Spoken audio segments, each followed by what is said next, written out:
Bonjour à toutes, bonjour à tous. Écoutez, je suis ravi de vous accueillir ici pour ce webinaire qui est consacré à l'organisation de son management.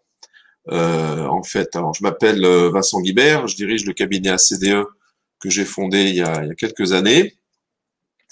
On va laisser la rituelle petite minute, voilà, voire un peu moins, pour que les derniers inscrits puissent nous rejoindre. J'espère que vous voyez bien ce qui est à l'écran et que vous m'entendez bien. Si l'un d'entre vous peut m'envoyer un petit mot dans la fenêtre de chat pour me dire que tout est OK, ça voilà, confirmera que ça marche et on pourra démarrer.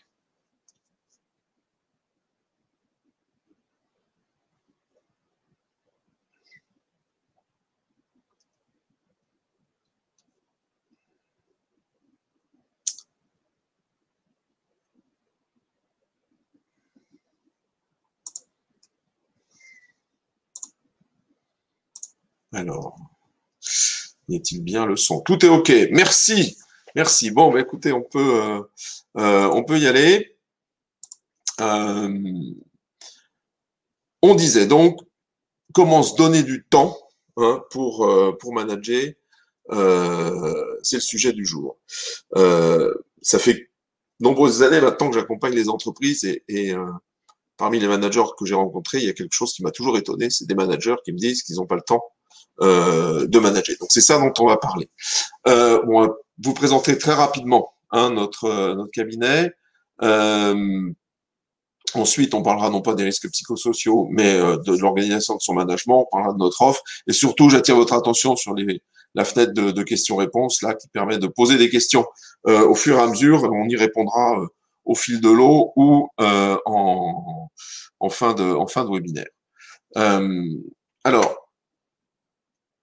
qui sommes-nous à CDE Conseil? On est un cabinet qui est spécialisé dans l'accompagnement des entreprises en transformation. On existe depuis une quinzaine d'années. En gros, cet accompagnement s'articule autour de trois types d'activités. D'une part, c'est particulièrement pertinent en ces périodes post-Covid. Voilà, qu'est-ce qu'on fait de son activité? Est-ce qu'il faut repenser sa stratégie, son organisation, au-delà des transformations numériques, je dirais, traditionnelles qu'on connaît maintenant depuis de nombreuses années? Ensuite, au centre un peu de nos prestations, l'activité d'appui au management, management d'activité, management de projet, management d'équipe, avec des prestations de diagnostic, d'élaboration de référentiels méthodologiques de management, et puis bien sûr des prestations de formation et d'accompagnement des managers, quasiment exclusivement en intra-entreprise pour être plus proche des préoccupations des clients. Et puis, une troisième partie qu'on appelle action, qui est tout le travail en collaboratif, que ce soit dans la gestion des projets, dans la gestion des équipes, dans la gestion des réunions, avec des outils de management de projet ou des outils collaboratifs type Teams, par exemple.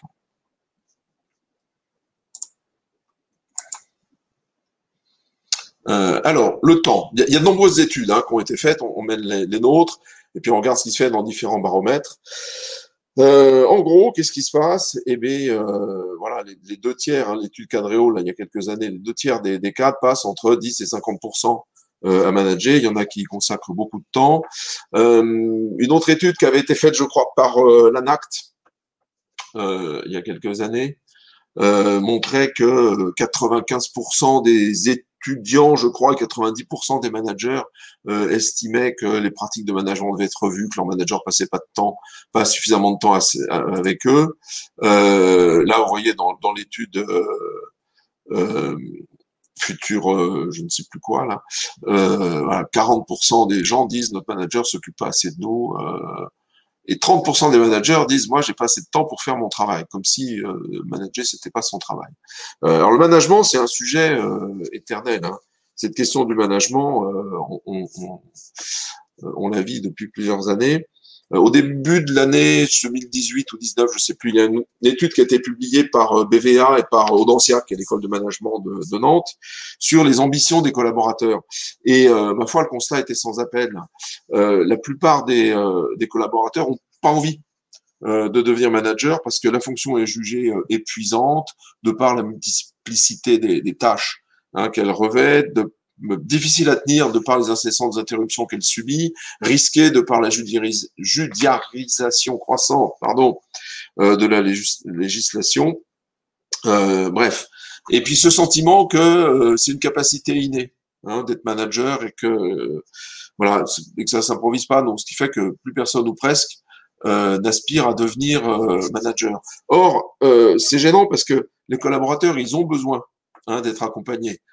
Qui plus est, dans ces périodes difficiles là, de pandémie et de télétravail, ils ont besoin d'être accompagnés à la mesure de la complexité de leur travail, en fonction de leur autonomie, à la mesure de leurs difficultés. Ils ont besoin de repères, ils ont besoin qu'on leur dise quand ça va pas, ils ont besoin qu'on leur dise quand ça va bien. Bref, ils ont besoin de managers bien formés, qualifiés, compétents, qui se sentent légitimes dans leurs fonctions, qui n'ont pas l'impression de perdre leur temps ou de faire perdre le temps de leurs collaborateurs ou, entre guillemets, de ne pas faire leur autre travail. Voilà. Et de managers qui savent se rendre disponibles, se nommer du temps pour manager, notamment chez les managers de proximité qui, il est vrai, sont sans arrêt tiraillés entre des fonctions opérationnelles, de vente, de production, d'études, que sais-je, et puis le temps qu'ils ont à consacrer à leur manager. Voilà, c'est un peu ça qu'on regarde dans nos études et qu'on traite aussi dans nos formations. Alors, quand on y regarde de plus près, pourquoi ce sentiment qu'il n'y a pas assez de temps et comment les aider?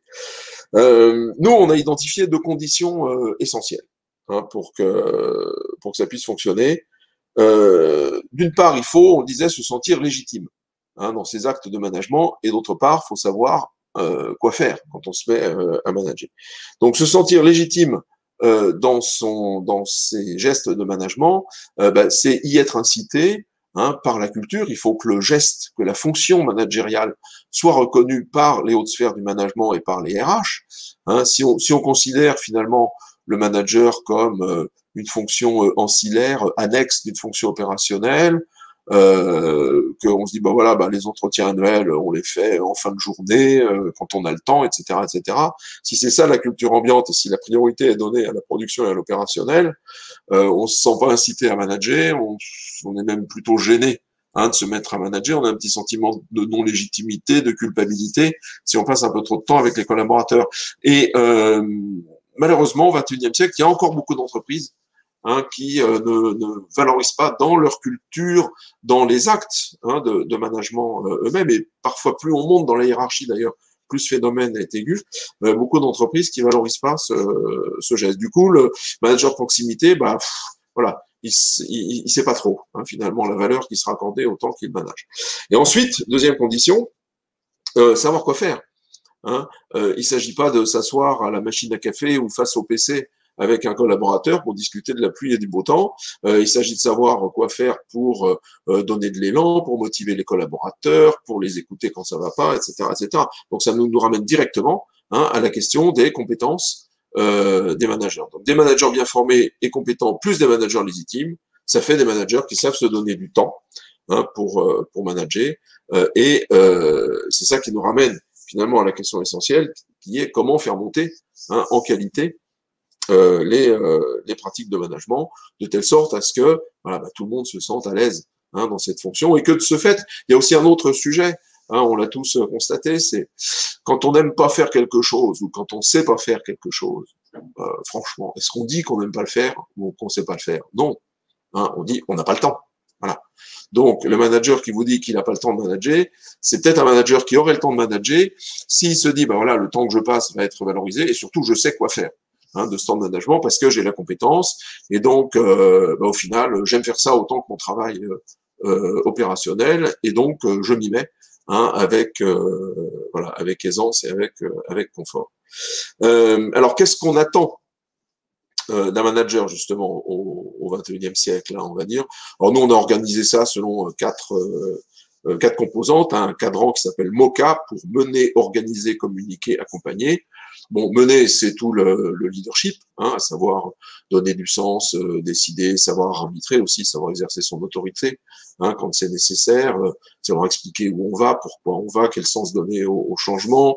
Ensuite, on enchaîne immédiatement sur la fonction d'organisation, de délégation, de précision des missions des collaborateurs, de définition de leurs objectifs, et c'est là-dedans on y reviendra, hein, qu'on va voir la question de l'organisation personnelle du manager et du temps qu'il va pouvoir se donner. Ensuite, une fonction d'animation, essentiellement communication, et puis organisation, animation de réunion, hein, choses comme ça. Et là-dedans, on a logé toutes les compétences de communication écrite, de communication orale, hein, aussi des managers. Et puis enfin, elle est apparue plus récemment, mais elle est essentielle, hein, cette fonction d'accompagnement, d'écoute, écoute des difficultés du collaborateur, équilibre vie pro, vie perso, être attentif au niveau de compétences qui sont ceux des collaborateurs et à leur montée en compétences, hein, leur formation, à toutes ces choses-là. On appelle parfois le manager coach. Hein, donc autour de ces 4 compétences, on définit finalement les prérogatives du manager. Et justement, comment il va exercer, hein, ces prérogatives et comment va s'organiser une année type finalement, hein, de management. Alors selon le niveau où vous vous trouvez dans l'entreprise, vous allez être sollicité, hein, ou vous allez devoir animer différents types d'instances. Alors dans les plus hautes sphères, on va trouver tout ce qui est gouvernance, organisation statutaire, les assemblées générales, les conseils d'administration, les réunions avec les représentants du personnel, le conseil social et économique, etc., etc. Bon, ça sont des réunions à un pas, en général mensuelles, trimestrielles. Ensuite également, alors souvent réservé à la direction générale, mais de plus en plus de strates de management y sont impliquées, tout ce qu'on appelle l'effort de planification stratégique, hein, qui est, pas seulement la définition de la stratégie, mais comment on y va, où va-t-on à 2-3 ans, quels sont les grands chantiers d'investissement, de transformation, de réorganisation, etc., hein, qu'on opère. Donc souvent, ça c'est un grand raout à un moment dans l'année, puis une actualisation tous les 2-3 fois dans l'année, on va dire tous les 3-4 mois. Il y a également d'autres types de réunions, alors qui là peuvent concerner tout le manager. C'est tout simplement je réunis l'ensemble du staff qui dépend de moi pour transmettre des informations, les résultats, les perspectives, les choses comme ça. Là aussi, c'est assez souvent corrélé aux cérémonies de vœux de début d'année, mais enfin dans beaucoup d'entreprises, hein, on a aussi, surtout maintenant en visio, hein, on a aussi des plénières comme ça d'informations plusieurs fois dans l'année, 3 ou 4 fois dans l'année. Puis ensuite, vous voyez, plus on descend, là, dans le bleu, dans le gris, dans le vert, hein, plus on va dans l'opérationnel. Vous avez le manager proximité qui réunit son département, son service, ou bien des réunions par strate de management, comité exécutif, comité de direction, etc., etc., qui là peuvent être d'un pas hebdomadaire à un pas mensuel. Vous avez, on l'a mis là, une ribambelle, hein, de réunions métiers, que ce soit les réunions de projet, les réunions de vente, les réunions de production, etc., etc., les réunions avec les clients, les réunions avec les fournisseurs, bon, qui sont aussi consommatrices de temps. Et puis enfin, vous avez tout ce qu'on appelle le pilotage séquentiel, pilotage individuel, hein, des collaborateurs, où là, bon, en début d'année, on va avoir l'entretien annuel, 1 an sur 2, on va avoir l'entretien professionnel, et puis nous, on conseille, par exemple, tous les 3-4 mois, de mener ce qu'on appelle un entretien de pilotage séquentiel, qui un peu une sorte de mini-entretien annuel, mais qui porte sur le trimestre achevé, les difficultés, les choses comme ça, en prenant un tout petit peu de recul, hein, de telle sorte à ce que ce processus de pilotage, parce qu'une année c'est long, hein, surtout en ce moment, il s'en passe des choses, donc on se dit attendre 1 an pour faire le point, parfois c'est long, donc il peut y avoir des entretiens comme ça de pilotage séquentiel, et puis entre deux, des points opérationnels, comme vous faites tous avec vos collaborateurs, et puis des points qui peuvent être des points, par exemple, de lancement sur une nouvelle mission, de remotivation, si vous voyez qu'un collaborateur va pas bien, de rappel aux règles du jeu ou de recadrage, hein, parfois c'est nécessaire. Voilà, donc tout ça, bien il y a une espèce de melting pot, hein, et notre manager, il doit s'organiser pour planifier tout ça dans l'année. Donc ce document là que vous avez sous les yeux, on l'appelle plan de management, et il est censé aider, hein, tout à chacun à dimensionner et à ajuster finalement son effort de management. Alors comment on va faire? Bon, déjà, chaque manager va identifier, hein, les sessions qu'il est censé animer, si c'est lui le manager, ou auxquelles il est censé participer en tant que manager. Vous êtes membre d'un CODIR, c'est votre patron qui gère le CODIR, mais vous y participez. Donc on va identifier comme ça toutes les séquences qui sont consommatrices de temps. On va essayer de réfléchir à la durée unitaire, autant qu'il faut consacrer à la préparation, autant éventuellement qu'il faut consacrer au suivi, écriture de compte rendu ou suivi d'action derrière. Au niveau des réunions régulières, on va dire voilà, c'est 2 fois, 3 fois, 4 fois par an, c'est tous les mois, c'est toutes les semaines, etc. Et puis pareil au niveau des individus, sauf qu'au niveau des individus, c'est multiplié par le nombre de personnes qui composent votre équipe. Si vous avez 8 personnes dans votre équipe, ben vous avez 8 entretiens annuels à faire en janvier-février, et puis ensuite des entretiens de pilotage séquentiel ou des points hebdo régulièrement. Alors tout ça, dans un premier temps, ça va vous donner une estimation de pourcentage de la charge que vous devriez, en théorie, consacrer à ces activités de management. On verra quelques exemples tout à l'heure, mais en gros, très, très grossièrement, on dit c'est de l'ordre de 12-15% par personne. Le management par personne qui dépend de vous. Ce qui veut dire tout de suite que dès que vous avez 8-10 personnes dans votre équipe, mathématiquement, ce serait difficile de faire autre chose que du management. Et si vous discutez avec les gens qui ont 8-10 personnes dans leur équipe ou 8-10 personnes en râteau, ben vous vous rendez compte qu'ils ont du mal à faire autre chose que manager s'ils veulent bien manager. Alors ensuite, pour vous aider, chacun de ces petits losanges là correspond à une réunion ou un type d'entretien qui est répertorié dans notre référentiel de management et pour lesquels il existe une petite fiche ou bien un module d'e-learning qui vous explique comment vous y prendre pour préparer et pour mener tout ça. Voilà. Et donc ce X% de charge de management, il suffit ensuite de prendre votre agenda préféré, que ce soit Outlook, Google ou autre, et d'aller positionner les différents créneaux. Et là, on conseille de s'y prendre longtemps à l'avance, parce que si on s'y prend d'une semaine sur l'autre, les agendas sont remplis et on n'a aucune chance que ça fonctionne. En revanche, si une fois tous les 6 mois, en début d'année, et puis pendant les congés d'été ou juste à la rentrée, on va se dire, bah voilà, j'organise toutes mes plénières, toutes mes réunions de service, je fais des provisions pour des réunions métiers, pour des réunions de crise, j'organise toutes mes réunions de pilotage séquentiel et hop, hop, hop, on envoie ça dans les Outlook. Et ainsi, le temps, il est pré-réservé. Et vous l'avez. Alors là, il y a une question qui nous vient souvent, qui est de dire ouais, mais moi, si je planifie une réunion tous les 15 jours avec mes collaborateurs et qu'on n'a rien à se dire, on a perdu notre temps. Voilà.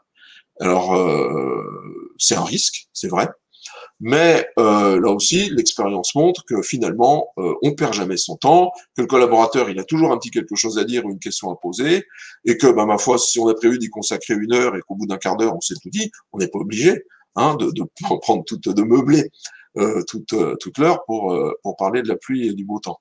Là aussi, l'expérience montre que ça fonctionne. Alors, dans les équipes, j'ai un client, il a 17, je crois, N-1 plus 2 managers. Il est évident qu'il est très difficile pour lui de faire un point hebdo avec les 17 membres de son équipe. Donc, il le planifie tous les 15 jours. Et puis, ma foi, s'il y en a un qui saute de temps en temps, c'est pas un drame. C'est comme ça qu'il faut le prendre. Plutôt que de se dire, on planifiera quand on aura le temps, si on a le temps, etc., etc. Donc, c'est valorisé par la direction, on sait comment s'y prendre, c'est planifié, et puis ça fonctionne. Alors, si vous vous mettez à planifier ça, effectivement, vous allez avoir des problèmes là dans les semaines qui viennent, mais réfléchissez dès maintenant à l'organisation de votre management en septembre, et vous verrez que le temps se crée. Voilà. Donc, s'il y a un petit truc, c'est celui-là. Donc, combien de temps ça prend? Bon, on avait fait quelques études. Alors, en haut à gauche, là, vous voyez un petit peu à quoi ressemble le référentiel de management qui permet de déterminer tout ça. En gros, sur l'enquête qu'on avait fait il y a 2 ans, voilà, on disait 15% du temps en moyenne, entre 9 et 12% par N-1. Bon, c'est tout sauf une science exacte, ce truc-là, mais ça confirme le fait qu'au-delà de 10 personnes dans une équipe, c'est difficile, ou alors faut espacer, faut espacer les rendez-vous. Mais on recommande plutôt de bien s'organiser.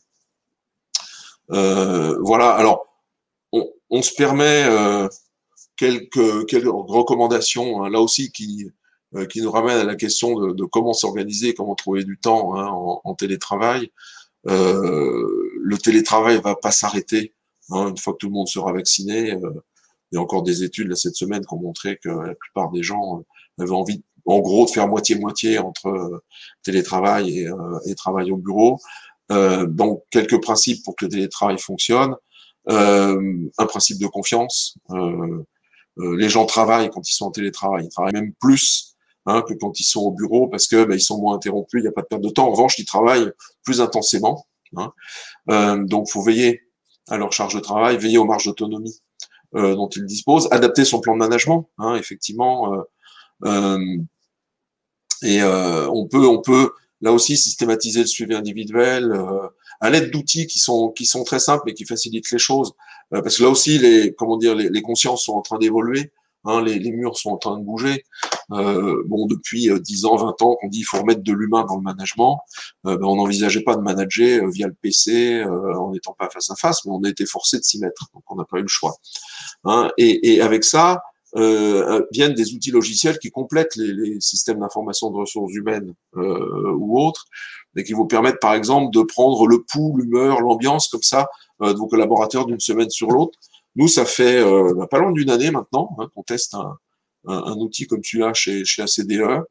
Je vous cache pas qu'au début, j'étais un petit peu réservé parce que ils vont se sentir fliqués, ça va déshumaniser la relation, etc., etc.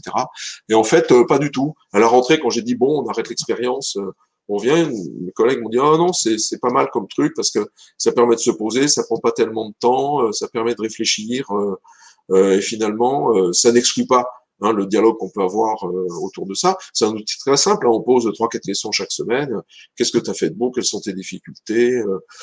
Comment est ta charge de travail? Comment est ton équilibre pro-perso? Voilà. Donc, des outils comme ça, finalement, ça peut aider. Bon, là, il y a quelques recommandations que vous avez là à l'écran pour prévenir le stress en télétravail. Voilà, donc pour aller plus loin, on a une kyrielle d'outils de diagnostic à mettre à votre disposition sur les pratiques de management, sur l'organisation du management. On prépare un questionnaire là qui sera diffusé et animé par une jeune ingénieure qui est en stage chez nous en ce moment, pour aller un peu plus loin dans la façon dont les individus organisent leur management. Notre objectif étant, à terme, je parlais tout à l'heure de cette planification, là, des différentes réunions qu'on fait à la main. On aimerait bien trouver un moyen, notamment grâce aux outils qui gravitent autour de Microsoft Teams, d'automatiser tout ça, ou d'aider le manager dans la espèce de pré-planification de ces réunions. Voilà, donc si vous voulez aller plus loin, déjà, si vous voulez passer l'un de ces diagnostics, vous flashez le code barre là qui est à gauche, vous choisissez le diagnostic qui vous intéresse, on vous l'envoie puis on en discute. Ensuite, on peut se revoir pour réfléchir à la mise en place d'un plan de management. Donc, c'est une réflexion autour du référentiel de management, des pratiques minimales qui sont attendues des managers, ventilées selon différentes strates de managers, manager stratégique, manager opérationnel, etc. Pour aller plus loin, on peut aussi regarder ce qu'il en est en matière de compétences des managers dans votre organisation et puis des formations ou d'accompagnement, ou bien simplement prendre rendez-vous. Voilà, nos prochains webinaires, et puis ensuite on va répondre aux questions. On parlera management de projet, conduite du changement au mois de juin. On parlera prévention du stress, des risques psychosociaux en septembre. Et puis justement, ces outils autour de Microsoft Teams, là, on dédiera un webinaire au mois d'octobre.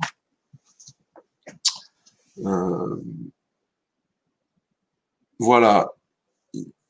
Y a-t-il des questions? Alors, j'en ai une qui m'est arrivée, qui est combien de temps? Déjà, merci d'avoir pris le temps d'assister à ce webinaire. Combien de temps ça prend pour mettre en place justement ce référentiel et tout ça? C'est assez bref, en 2-3 ateliers maximum d'une demi-journée chacun. On arrive à faire le tour de la question. Pour vraiment bien à la fois identifier c'est indissociable, identifier les prérogatives d'un manager, ce qu'on attend d'eux, et identifier donc les pratiques minimales et de fait le socle minimum de réunions et d'entretiens individuels qu'on leur demande de tenir.